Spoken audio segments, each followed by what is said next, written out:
Voice clear है सबको? बहुत बढ़िया। तो आज हम स्टार्ट करते हैं। हमने क्या स्टार्ट किया था लास्ट क्लास में? एप्लीकेशन स्टार्ट कर दी थी आपके जो पेरेंटल प्रोडक्ट्स हैं उनकी। तो कैसे कैसे जो आपके पेरेंटल प्रोडक्ट्स हैं कौन कौन से हो सकते हैं? Injections, injectable emulsions, injectable solutions और injectable suspensions.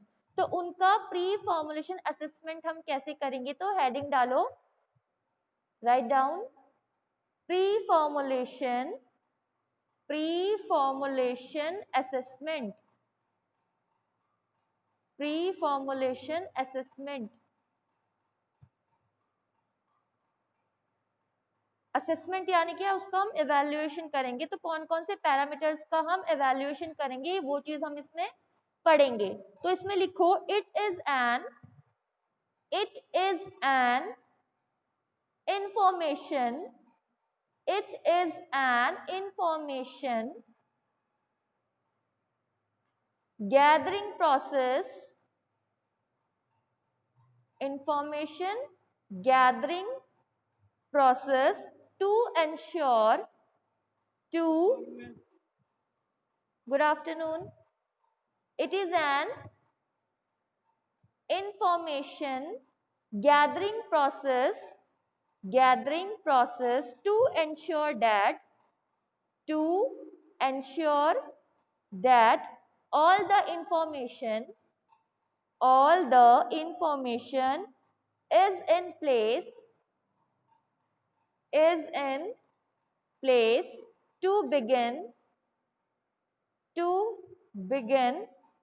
pre-formulation studies, to begin pre-formulation studies. Next point, it saves both the time and effort of pre-development studies।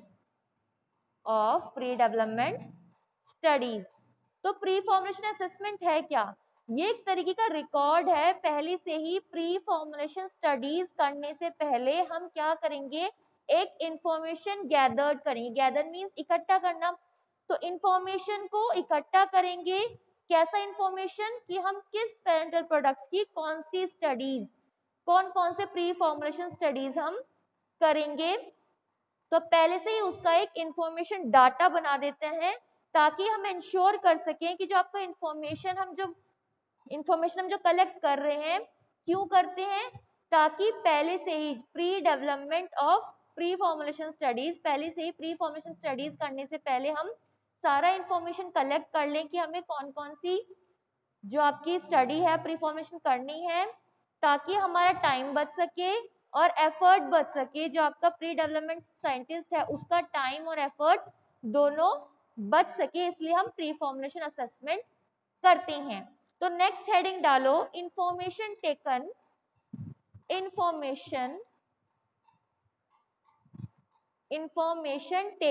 From preformulation assessment.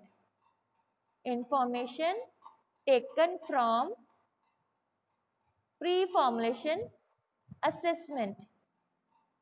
फिर जब आपका जो साइंटिस्ट है या जो आपका करने वाला है, मैन्युफैक्चरर है, जो भी है जो आपके प्री फॉर्मुलेशन स्टडीज कर रहा है, वो क्या करेगा? वो जो आपका इंफॉर्मेशन होगा, आपका जो प्री फॉर्मुलेशन असेसमेंट जिसने किया है, वो सारा इंफॉर्मेशन देखेगा, सारा डाटा आपका चेक करेगा, उसके बाद आपका प्री फॉर्मुलेशन स्टडीज को स्टार्ट करेगा। तो कौन कौन सा डाटा, कौन कौन सा इंफॉर्मेशन कलेक्ट होता है फ्रॉम प्री फॉर्मुलेशन असेसमेंट? तो इसमें आपको लिखना है first stability,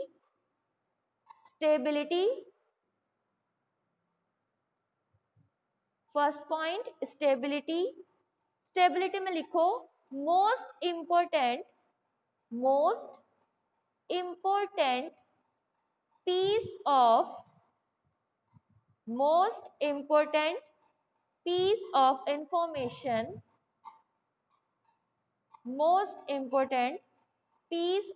information, prior to beginning prior, prior मतलब पहले, prior to beginning development studies, beginning development studies, development studies, full stop, unless the development studies, unless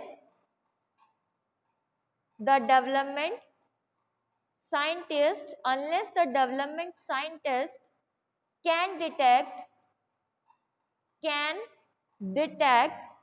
if the drug can detect if the drug is not breaking down, if the drug is not breaking down during the development, breaking down during the development process,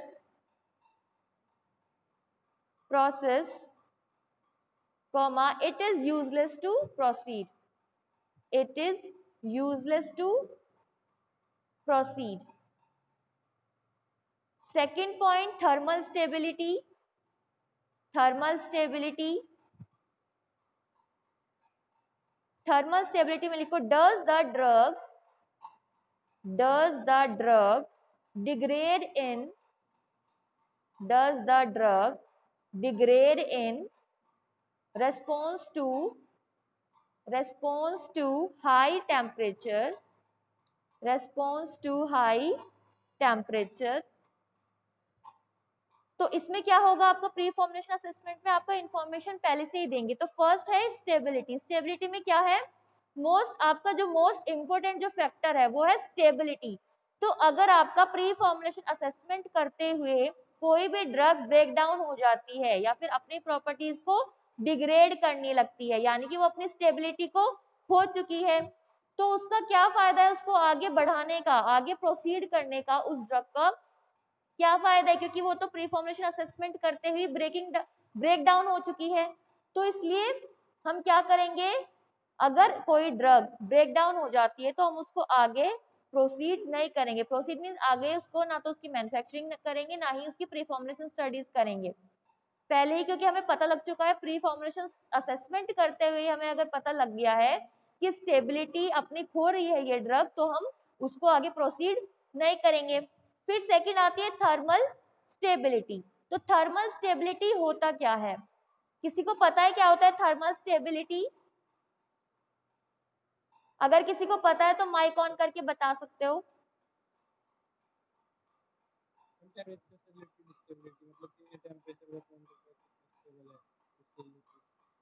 हाँ, यानी कि आपका stability towards temperature. अगर आपकी कोई drug है तो अगर हम उस पर क्या करेंगे, ज्यादा से ज्यादा टेम्परेचर दें और वो अपने आप को रेजिस्ट कर ले ड्रग, वो अगर अपने आप को रेजिस्ट कर ले उस टेम्परेचर से, तो यानी कि उसकी थर्मल स्टेबिलिटी ज्यादा है. और अगर यानी कि थर्मल मींस हीट, यानी कि अगर हम टेम्परेचर किसी ड्रग को ज्यादा दें और वो फिर भी अपनी ड्रग की जो प्रॉपर्टी है अपनी प्रॉपर्टी को डिग्रेड ना करे, यानी कि उसकी थर्मल स्टेबिलिटी ज्यादा है. और अगर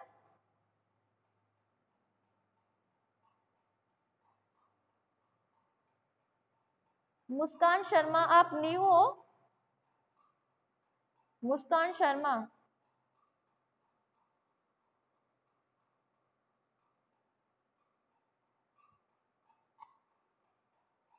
हमारी क्लास की तो नहीं है. मुस्कान शर्मा,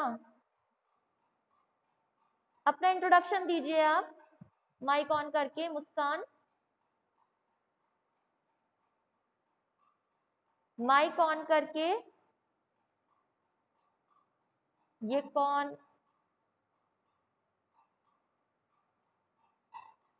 मैम मैसेज तो पढ़ो, इसके फोन ही है.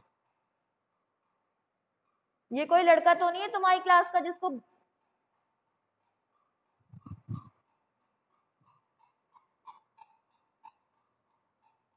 चलो इधर ध्यान दो.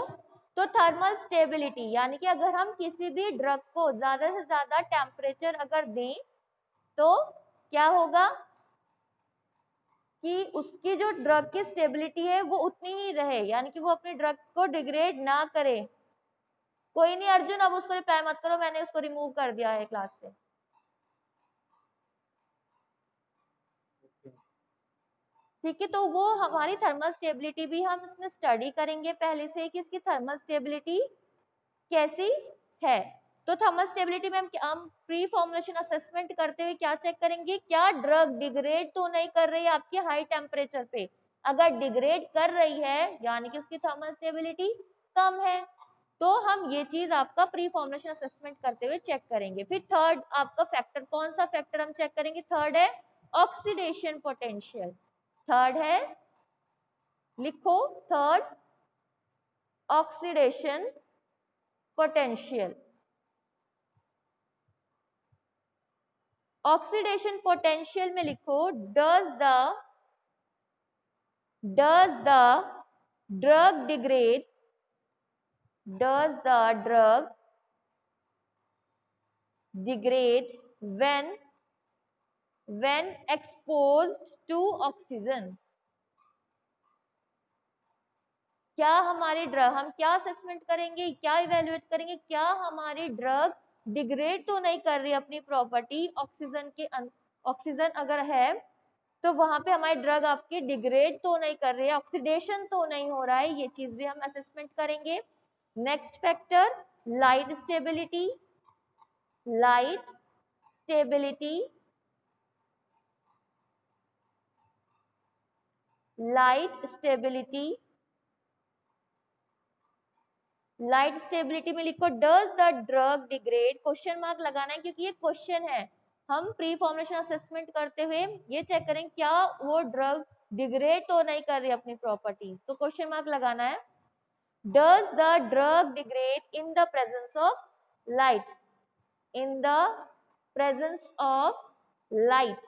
जैसे आपका थर्मल स्टेबिलिटी है ऐसे ही आपका लाइट स्टेबिलिटी है, यानी कि लाइट के अगर आसपास उसके लाइट है ड्रग के तो वो अपनी प्रॉपर्टीज को डिग्रेड तो नहीं कर रही है। ज्यादा से ज्यादा लाइट में अगर वो अपने आप को रेजिस्ट कर लेती है तो यानी कि उसकी लाइट स्टेबिलिटी अच्छी है, और अगर कम ही लाइट में वो अपनी प्रॉपर्टी को डिग्रेड कर दे यानी कि उसकी लाइट स्टेबिलिटी बहुत ज्यादा कम है। तो लाइट स्टेबिलिटी में भी हम यही देखेंगे क्या हमारी ड्रग लाइट के कांटेक्ट में आके अपने आप को डिग्रेड तो नहीं कर रही है।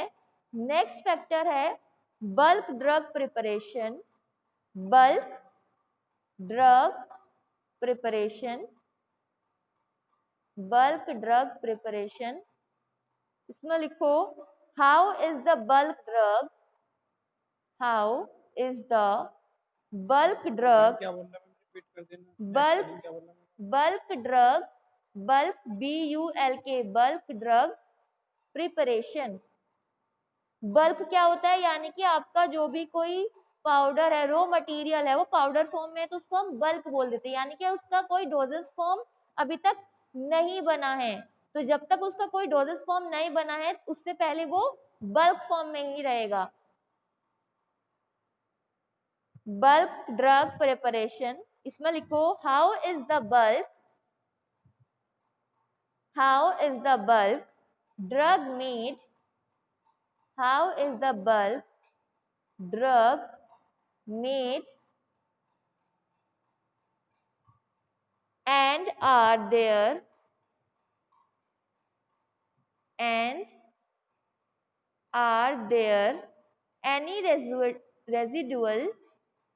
any residual। तुम्हारी क्लास में कोई मोहम्मद फरहान है? मैम फरहान फराज का है तो यस मैम। फरहान है क्लास में? हाँ जी मैम। फरहान है या फराज है? मैम फरहान भी था, फराज भी है।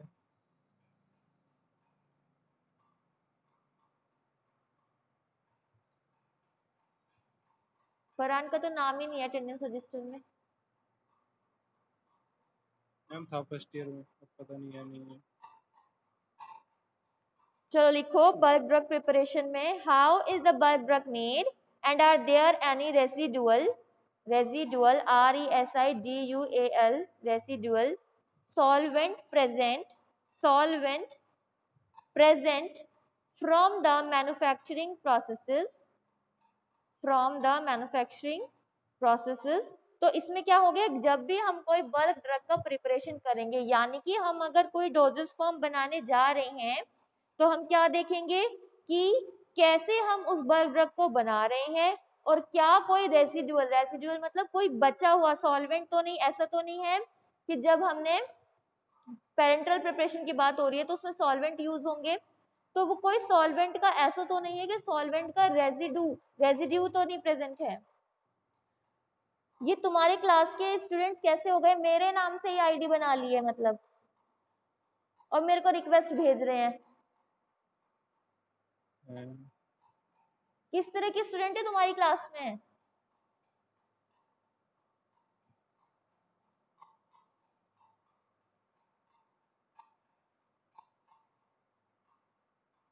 चलो लिखो।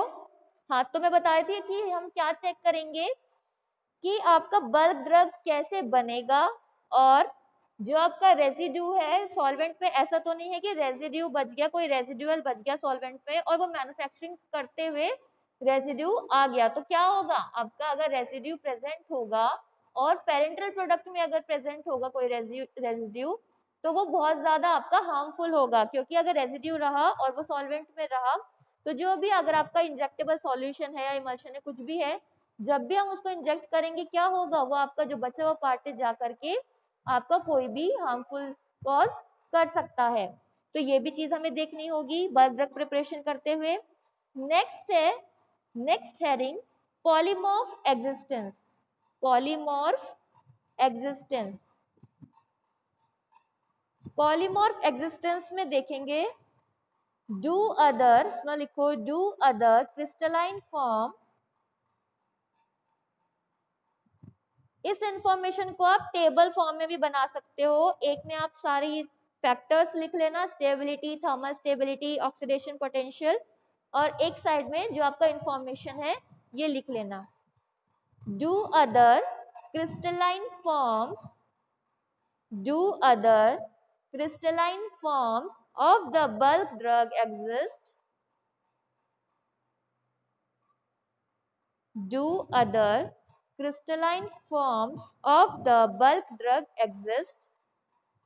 पॉलीमॉर्फ एग्जिस्टेंस यानी कि ऐसा तो नहीं है किसी कोई जो आपका बल्क ड्रग है उसका कोई दूसरा क्रिस्टलाइन फॉर्म तो नहीं हो गया है, या दूसरा आपका क्रिस्टलाइन, ज्यादा से ज्यादा आपके क्रिस्टलाइन फॉर्म्स तो नहीं बन गए हैं, जो हमें बनाना था वो है या नहीं। अगर हमें पॉलीमॉर्फ बनाना है तो ऐसा तो नहीं है वो सॉल्वेट्स में कन्वर्ट हो गया या हाइड्रेट्स में कन्वर्ट हो गया, ये सारे आपके क्रिस्टलाइन फॉर्म्स होते हैं।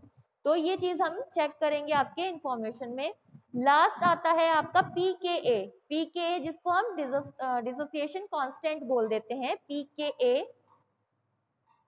नेक्स्ट फैक्टर है पीकेए, इसमें लिखो this is the dissociation constant, this is the dissociation constant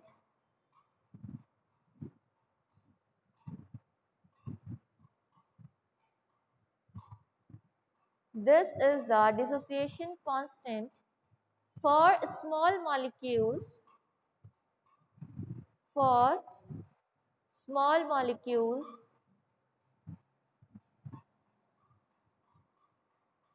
or the isoelectric points,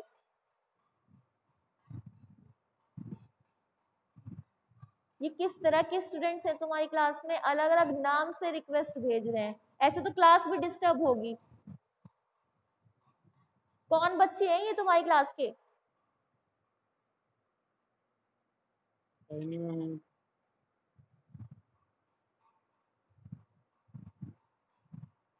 और the isoelectric points for proteins,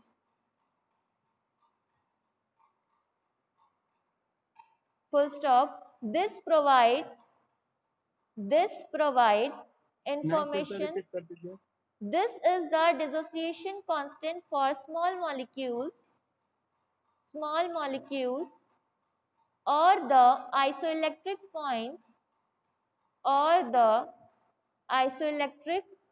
points for proteins for proteins, full stop. This provides information about the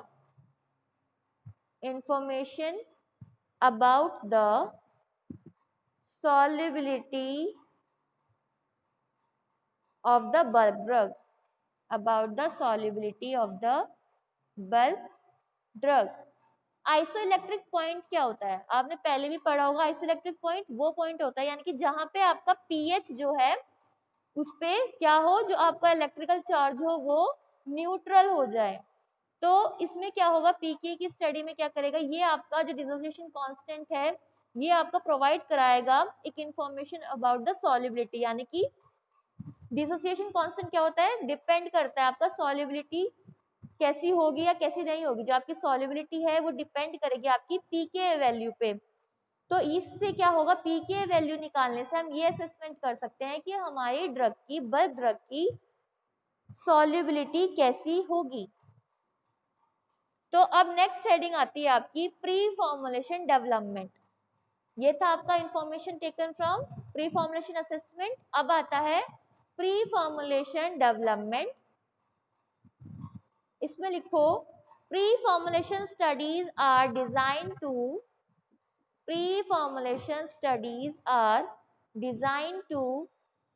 find the condition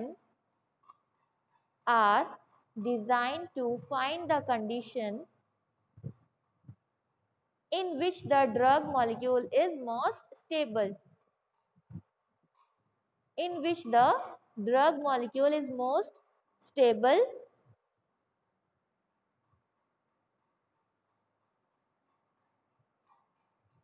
Next point, pre-formulation studies include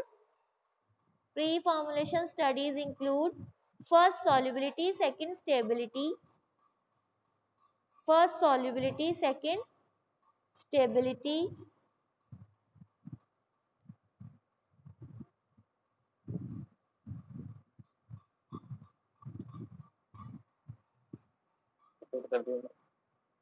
pre-formulation studies are designed to find the condition in which the drug molecule is most stable. Second point है pre-formulation studies include solubility, first solubility, second stability. तो जो pre formulation development यानी कि पहले तो हो गया pre formulation assessment के बाद यानी कि अब हम प्री फॉर्मुलेशन स्टडीज करेंगे। तो मैंने आपको पहले भी बताया था हम प्री फॉर्मुलेशन स्टडीज क्यों करते हैं, ताकि हमारी जो ड्रग है वो स्टेबल हो सके। तो ये डिपेंड करती है आपकी सॉल्युबिलिटी और स्टेबिलिटी पे। तो सॉल्युबिलिटी पे सबसे ज्यादा जो डिपेंड करती है वो सॉल्युबिलिटी और स्टेबिलिटी पे करती है। तो सॉल्युबिलिटी पे कैसे करती है, जो आपकी सॉल्युबिलिटी, अगर सॉल्युबिलिटी नहीं होगी आपके ड्रग की, तो मैंने पहले भी बताया अगर सॉल्युबल नहीं होगी ड्रग, तो सॉल्युबल नहीं होगी तो वो कैसे अपना इफेक्ट शो करेगी, क्योंकि एब्जॉर्प्शन नहीं होगा, डिस्ट्रीब्यूशन नहीं होगा, मेटाबॉलिज्म भी नहीं होगा, तो एक्सक्रीशन भी नहीं होगा, ना ही वो अपना फार्माकोकाइनेटिक जो आपका इफेक्ट है वो शो करेगी। तो पहले जो फर्स्ट मेजर फैक्टर आता है वो यही है कि आपका ड्रग सॉल्युबल है या नहीं है। तो कुछ फैक्टर्स हैं जो आपके कंसिडर किए जाते हैं सॉल्युबिलिटी स्टडीज में। मैंने पहले भी आपको बताए हुए हैं कौन कौन से फैक्टर्स। फर्स्ट आयनाइजेशन, फिर आता है आपका पीएच। आज मैं आपको यूनिट फर्स्ट की पूरी आपको जो नोट्स है वो सेंड कर दूंगी ग्रुप में, आज आपकी फर्स्ट यूनिट कंप्लीट हो जाएगी। तो क्या फैक्टर्स हैं जो आपके कंसिडर किए जाते हैं सॉल्युबिलिटी स्टडीज में। फर्स्ट आता है आयनाइजेशन, फिर आता है pH, effect of added cosolvents, effect of added complexing agent, जो मैंने आपको पहले भी पढ़ाया हुआ है। आयनाइजेशन में क्या होगा, आयनाइजेशन में क्या होता है, जब आपका न्यूट्रल कोई एटम है या न्यूट्रल कोई मॉलिक्यूल है वो चार्ज हो जाए, चार्ज एटम और मॉलिक्यूल में कन्वर्ट हो जाए, तो वो है आयनाइजेशन। तो आयनाइजेशन कैसे आपका सॉल्युबिलिटी को बढ़ा सकता है, क्योंकि आयनाइजेशन में आपका कैसे बढ़ा सकता है सॉल्युबिलिटी स्टडी को, होता क्या है आपका, अगर आपके कुछ जो सॉल्ट फॉर्म्स रहते हैं वो क्या होते हैं, मोर सॉल्युबल होते हैं, more soluble than the uncharged species. जो आपके अनचार्ज मॉलिक्यूल्स होते हैं वो आपके सॉल्युबल नहीं हो पाते हैं जितना इजीली आपके सॉल्ट फॉर्म्स या फिर आयनिक सॉल्ट फॉर्म्स जो आपके सॉल्युबल हो जाते हैं। तो हम आयनाइजेशन में क्या करेंगे, कुछ जो ड्रग्स होंगी वो ड्रग्स जो आपके अनचार्ज होंगे उनको हम क्या करेंगे, उनको हम कन्वर्ट कर देंगे आयनिक सॉल्ट फॉर्म में। आयनिक सॉल्ट फॉर्म में कन्वर्ट करने के बाद वो क्या हो जाएंगे, चार्ज हो जाएंगे। अब चार्ज हो गए तो उससे क्या होगा, आपकी जो सॉल्युबिलिटी है वो इनहेंस हो सकती है। तो आयनाइजेशन में हम ये करेंगे, यानी कि हम क्या करेंगे, जो आपके ड्रग मॉलिक्यूल्स हैं या ड्रग एटम्स हैं उनको हम क्या करेंगे, एक आयनिक सॉल्ट फॉर्म में कन्वर्ट कर देंगे। यानी कि अगर वो अनचार्ज फॉर्म में है तो उनको चार्ज फॉर्म में कन्वर्ट कर देंगे ताकि वो सॉल्युबल हो सके। फिर नेक्स्ट आता है आपका पीएच। पीएच भी आपका डिपेंड करता है, पीएच पे भी डिपेंड करता है कि आपकी सॉल्युबिलिटी कैसी होगी। तो पीएच भी आपका अगर चेंज होगा तो आपकी सॉल्युबिलिटी को चेंज कर सकता है।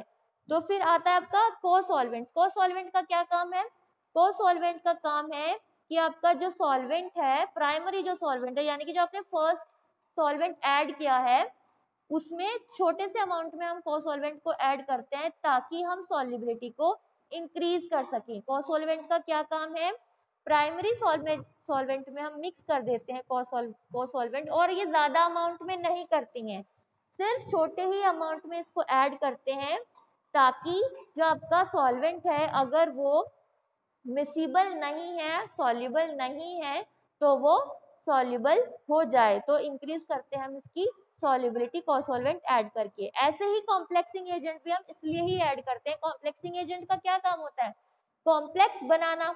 तो कॉम्प्लेक्स बना करके वो क्या करता है, एक दूसरे से दूसरी जगह अपना ट्रैवल कर देगा। यानी कि अगर वो पास नहीं हो पा रहा है, अगर आपका कोई भी ड्रग मॉलिक्यूल है वो आपके मेम्ब्रेन में पास नहीं हो पा रहा है तो उससे भी क्या होगा, वो आपका कॉम्प्लेक्स बना लेगा, और वो जो कॉम्प्लेक्स बनाएगा वो उस फॉर्म में बना लेगा ताकि वो सॉल्युबल हो सके आपके सॉल्यूशन में। अगर वो सॉल्युबल नहीं है, मिसिबल नहीं है, तो वो कॉम्प्लेक्सिंग एजेंट्स हम ऐड करते हैं ताकि वो इस तरीके का कॉम्प्लेक्स बना ले, यानी कि हाइड्रोफिलिक बना ले ताकि वो उस सॉल्यूशन में सॉल्युबल हो सके। तो ये आपके फैक्टर्स होते हैं जो हम सॉल्युबिलिटी स्टडीज में पढ़ते हैं।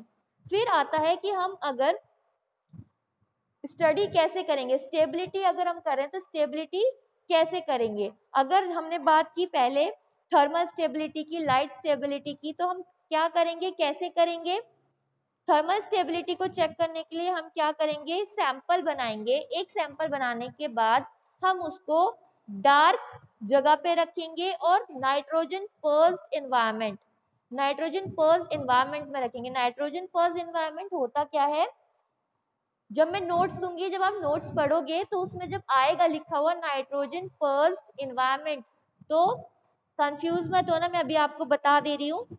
नाइट्रोजन पर्स्ड एनवायरनमेंट का मतलब होता है, एक तरीके की टेक्निक होती है जो इंडस्ट्री में यूज की जाती है, जिसमें हम लोग करते क्या है, जो आपके हार्मफुल जो मटेरियल्स एटमॉस्फेयर में प्रेजेंट होते हैं, हार्मफुल या फिर हजार्डस जो कंटामिनेंट्स आपके प्रेजेंट होते हैं उनका रिमूवल करना। तो क्या करते हैं हम, नाइट्रोजन पर्स्ड एनवायरनमेंट, यानी अब यहाँ पे लिखा है नाइट्रोजन पर्स्ड एनवायरनमेंट, मतलब हम उसको ऐसा एनवायरनमेंट प्रोवाइड कराएंगे, जो हम सैंपल बनाएंगे थर्मल स्टेबिलिटी को चेक करने के लिए, उसको हम ऐसा एनवायरनमेंट देंगे जिसमें आपके जो हजार्डस या फिर हार्मफुल कंटामिनेंट्स हैं वो प्रेजेंट ना हो। तो ये मतलब है नाइट्रोजन पर्स्ड एनवायरनमेंट का। और फिर उसके बाद क्या करेंगे, उसको अलग अलग टेम्परेचर पे एक्सपोज करेंगे, यानी कि उसको हम अलग अलग टेम्परेचर देंगे ताकि हम ये देख सकें कि वो कौन से टेम्परेचर पे आपका स्टेबल है। यानी कि उसको एक्सटेंड करने के लिए, उसका पीरियड ऑफ टाइम एक्सटेंड करने के लिए हम थर्मल स्टेबिलिटी को चेक करेंगे और उसको टेम्परेचर देंगे। अगर वो ज्यादा से ज्यादा टेम्परेचर पे भी स्टेबल है तो उसको और ज्यादा टेम्परेचर देंगे ताकि हमें ये पता लग सके कि इस टेम्परेचर तक आपका ड्रग स्टेबल फॉर्म में है। और ऐसे ही आपका पीएच को मेजर करेंगे, तीन चीजें मेजर करेंगे आप अपनी स्टेबिलिटी को चेक करने के लिए, thermal stability, pH and light stability. PH को चेक करने के लिए हम क्या करेंगे, बफर सॉल्यूशन बनाते हैं हम। तो बफर्स बनाने के बाद हम उसको अलग अलग पीएच जो आपका बफर सॉल्यूशन में उसको देखेंगे और उसको एक एक्सेलरेटेड टेम्परेचर प्रोवाइड कराएंगे। एक्सेलरेटेड टेम्परेचर मतलब एक स्टैंडर्ड टेम्परेचर जो कि हम 50 to 60 डिग्री सेंटीग्रेड रखते हैं, या मोस्ट कॉमनली हम 55 भी रख सकते हैं ताकि रिजल्ट्स अच्छे आए। तो रिजल्ट्स अच्छे लाने के लिए हम उसको एक्सेलरेटेड यानी कि एक स्टैंडर्ड टेम्परेचर देते हैं। फिर वहां पे हम देखते हैं कि अगर इसका पीएच चेंज हो रहा है तो क्या सॉल्युबिलिटी चेंज हुई, सॉरी स्टेबिलिटी चेंज हो सकती है या नहीं, क्योंकि अभी हम स्टेबिलिटी की बात कर रहे हैं। फिर आती है आपकी लाइट स्टेबिलिटी। लाइट स्टेबिलिटी को हम कैसे चेक करेंगे, हम एक लाइट चैम्बर बनाएंगे, उस चैम्बर में हम प्लेस करेंगे अपना सैंपल, जो भी हमारा सैंपल है ड्रग का उसको हम लाइट चैम्बर में प्लेस करेंगे और उसको वही आपका एक एनवायरनमेंट देंगे, नाइट्रोजन पर्स्ड एनवायरनमेंट देंगे, यानी कि जिसमें आपके कोई भी कंटामिनेंट प्रेजेंट ना हो, ऐसा एनवायरनमेंट उसको देंगे और एक्सपोज करेंगे लाइट, यानी कि उसको लाइट के कांटेक्ट में लेकर आएंगे और ये देखेंगे कि ये कितना स्टेबल है या कितना नहीं, कितनी लाइट तक ये स्टेबल है या कितना नहीं। तो ये चीजें हम चेक करेंगे। ये आता है आपका एप्लीकेशंस में फॉर पेरेंटल प्रोडक्ट्स। ये आपका कंप्लीट हो चुकी है फर्स्ट यूनिट, और मैंने पहले ही बोला था आपका जो सॉलिड का है जो लिक्विड का है वो आप खुद करोगे, क्योंकि आपको खुद यही वाले फैक्टर्स देने हैं, सेम फैक्टर्स वही आ जाते हैं, आयनाइजेशन, पीएच, ये सब आपके लाइट स्टेबिलिटी, थर्मल स्टेबिलिटी, ये सब भी हम सॉलिड के लिए भी चेक करते हैं और लिक्विड के लिए भी चेक करते हैं। तो ये चीजें आप उसके नोट्स आप खुद बनाओगे। यूनिट फर्स्ट आपकी कंप्लीट हो चुकी है। नेक्स्ट क्लास से हम यूनिट सेकंड स्टार्ट करेंगे। अभी जिसको डाउट है वो पूछ सकते हो।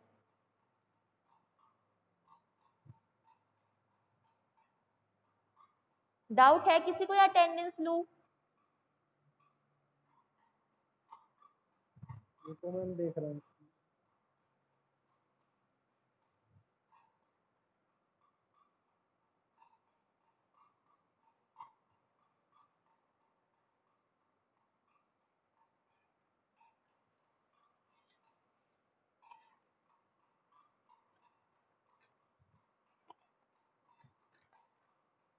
यूनिट नहीं मैम, सेकंड, मेरे फ्रेंड ने।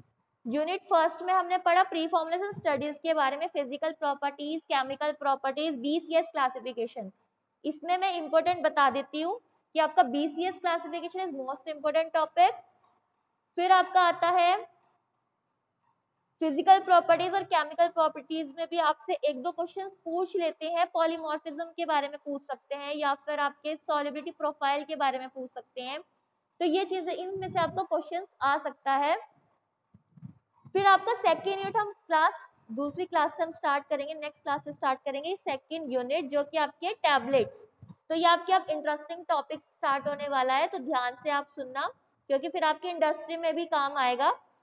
सो सेकेंड यूनिट में हम टैबलेट्स के बारे में पढ़ेंगे कि क्या टैबलेट्स होती हैं, क्या उसकी क्लासिफिकेशन होती है, कौन कौन से एक्सिपिएंट्स, एक्सिपिएंट्स क्या होते हैं जो एडिटिव्स हम यूज करते हैं टैबलेट्स के साथ, कौन कौन से एक्सिपिएंट्स यूज करते हैं, कैसे फॉर्मुलेशन होती है टैबलेट्स की, कैसे जो क्या क्या ग्रेनुलेशन मेथड्स हैं, क्या कंप्रेशन कैसे होती है, कैसे पूरी प्रोसेसिंग होती है, कौन कौन से इक्विपमेंट्स यूज करते हैं, टैबलेट टूलिंग क्या होती है, आप अलग अलग चीजें पढ़ोगे इसमें टैबलेट्स के अंदर। तो ये आप ध्यान से पढ़ना जब भी मैं पढ़ाऊंगी। कोई डाउट नहीं है, ले लूं अटेंडेंस? ओके मैम, ले लो। फर्स्ट यूनिट सबको समझ में आई?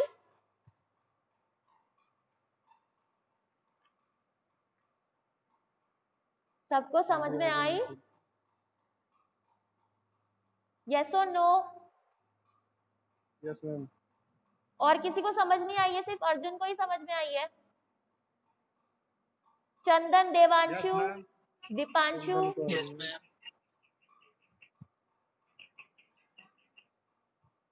Abid Ali, Afan Gaur, Alok, Ankit Kumar Singh,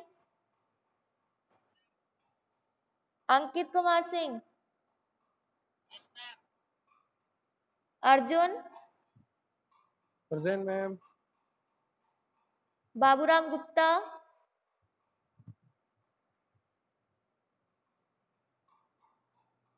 Baburam Gupta, Bhavya, yes ma'am. Chandan, yes ma'am. Danish, yes ma'am. दीपक,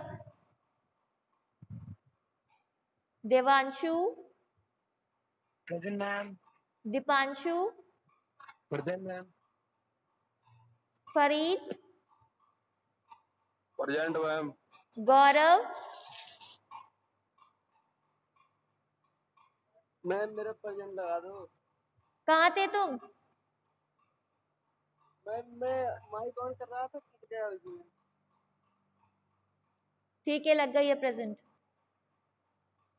गौरव, हर्ष,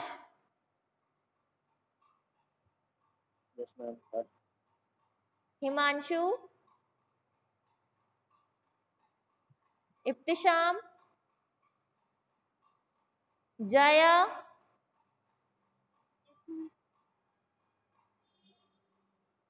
अनुकृति,